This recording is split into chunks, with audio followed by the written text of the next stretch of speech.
So, as expected when it comes to Sid Coulson and anyone in the WNBA, when it comes to all of them, once you joined the Indiana Fever, the old WNBA fans that loved you, they adored you, they called you the face of the league. But once you joined the Indiana Fever, that is over. Inbounds it to Hamby, and so now that'll be that. So the Indiana Fever come into here after losing 3 of their last 4. What happens when one of the funniest, most outspoken players in the WNBA suddenly becomes the league's newest villain overnight? What happens when the same personality that fans once hyped as the face of the W gets dragged through the mud just because she dared to say the quiet part out loud? That's exactly what's happening to Sydney Colson. The moment she slipped on that Indiana Fever jersey, everything changed. You see, Colson didn't suddenly become controversial. She didn't suddenly change her tone, her humor, or her personality. No, the league changed around her. And then all the responses people responding, I shit you not, responding, saying that Kelsey Mitchell, and this is why I think this is a hilarious thing, where it's like they immediately call her MAGA. Because she said a referee was trying to give the game to the Sparks.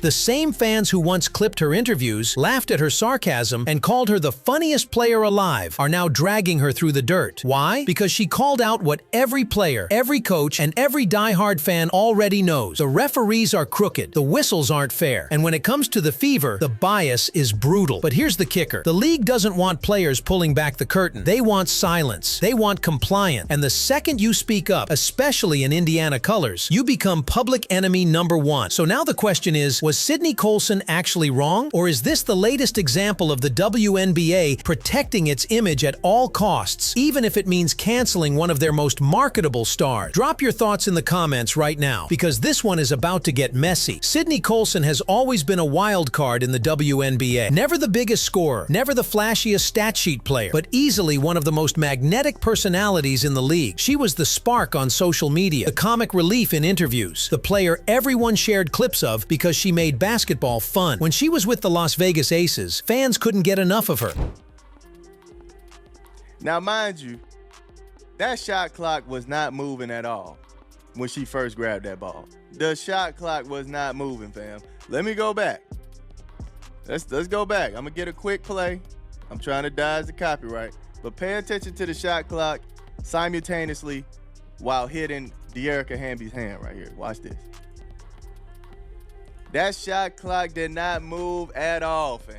They loved the sarcasm, the dry humor, the unapologetic commentary. She wasn't just a role player, she was a brand, a personality that the WNBA itself leaned on to market the league. Coulson was the proof that being outspoken could work, that being different could make you beloved. But here's the thing about the WNBA. The second you align yourself with the Indiana Fever, the rules change. Kelsey Mitchell and star don't belong in the same sentence. She's 3rd in the league in scoring on the 6th best team in the league. So yes, Kelsey Mitchell is a star player. She's 3rd in the league in scoring on the 6th ranked team in the league. I'm sorry, if that's not a star, I have no idea what a star is. We've seen this before. Sophie Cunningham, villain the moment she signed with Indiana. Caitlin Clark went from savior of women's basketball to public enemy number 1 in less than a month. Even Aaliyah Boston, one of the most decorated college players of all time, suddenly became a target of non-stop criticism the moment she put on that Fever jersey. And now, Sydney Colson has stepped into the same firestorm. Her crime? Saying what Fever fans have been screaming all season, that the officiating is a joke, that Kelsey Mitchell gets hacked every single night without a whistle, and that if she played in another jersey, she'd already be a superstar in the league's marketing machine. One common theme in the WNBA is how poorly officiated these games can be. The lack of competence from the people wearing the striped suits.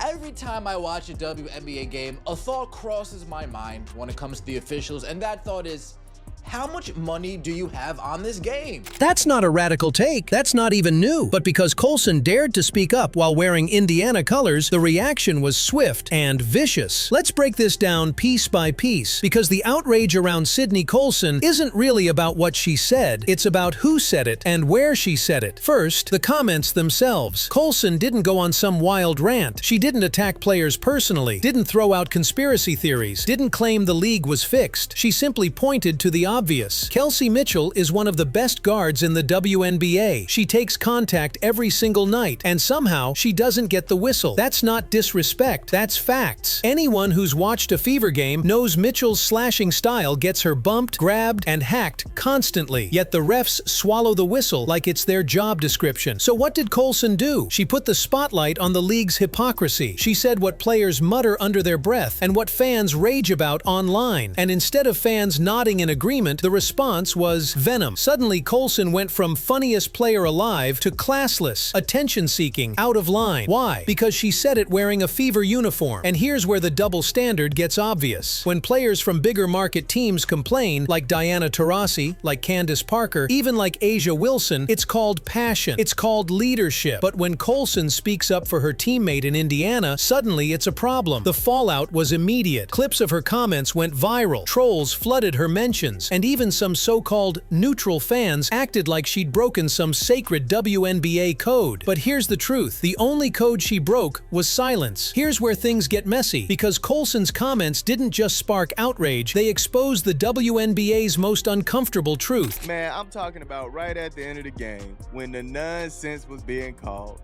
and cheating was being speculated, right?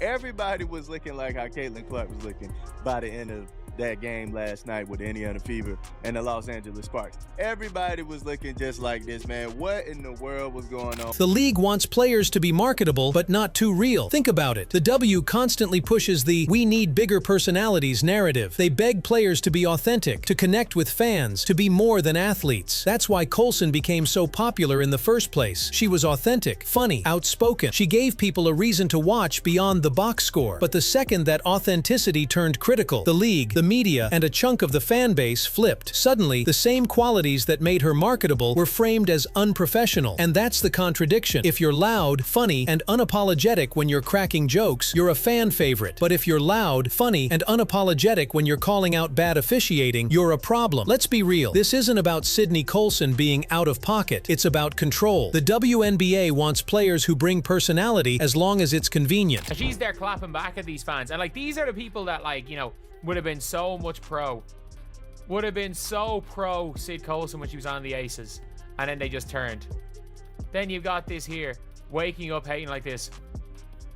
Just because it's the Indiana Fever. But the minute that personality threatens the league's image, the minute it raises uncomfortable questions about officiating, favoritism, or accountability, the hammer drops. And it gets worse. Because this isn't just about Coulson, it's about Indiana. For whatever reason, the Fever have become the league's lightning rod. Every foul, every flop, every missed whistle turns into a national debate. And players who stand up for Indiana don't just face criticism, they get villainized. So now the tension's boiling. One of the most beloved personalities in the W is being painted as a villain, not because she lied, but because she told the truth. To really understand why Sydney Coulson's comments hit so hard, you have to look at two things: her personal role in the league and the technical reality of how the Fever are officiated. First, Coulson herself. She's not a franchise cornerstone. She's not dropping 25 a night. She's a veteran guard who's carved out her space in the league through leadership, personality, and resilience. She knows her role, she embraces it, and she uses her platform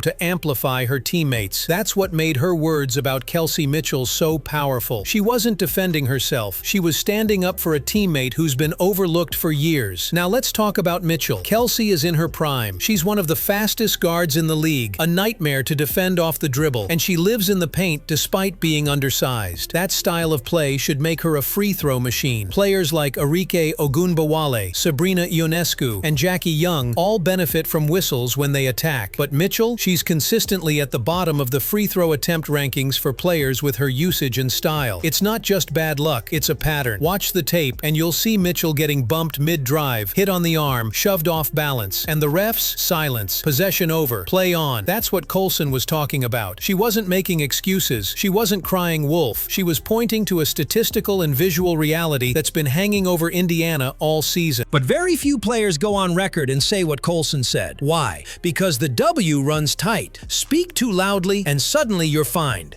Step too far out of line, and suddenly your minutes, your contract, your media coverage, it all gets shaky. So when Coulson called out the whistles, she wasn't just speaking for herself or for Mitchell. She was speaking for an entire generation of players who feel the exact same way but bite their tongues to protect their careers. That's why the backlash feels so dangerous. Because if even someone like Coulson, a respected vet with a strong personality, gets villainized for honesty, what message does that send to rookies, to younger stars, to anyone thinking about speaking up? It tells them, stay in line, be marketable, don't challenge the system. And that's where this becomes bigger than basketball. Because sports aren't just about stats, they're about culture. And the WNBA has been fighting for decades to grow its audience, to prove its authenticity, to separate itself from the NBA's shadow. But how can you claim authenticity when your players can't even tell the truth about what's happening on the court? Sydney Coulson's controversy has cracked the surface. Now the league faces a choice. Embrace the uncomfortable honesty that could make it stronger, or silence the voices that make it real. At the end of the day, Sydney Coulson didn't expose the WNBA. She just said out loud what everyone else already knew. The officiating is inconsistent, the Fever get the short end of the stick, and stars like Kelsey Mitchell are paying the price for it. The real story isn't Coulson's words, it's the reaction. The speed with which fans, media, and even some league voices turned her from beloved personality to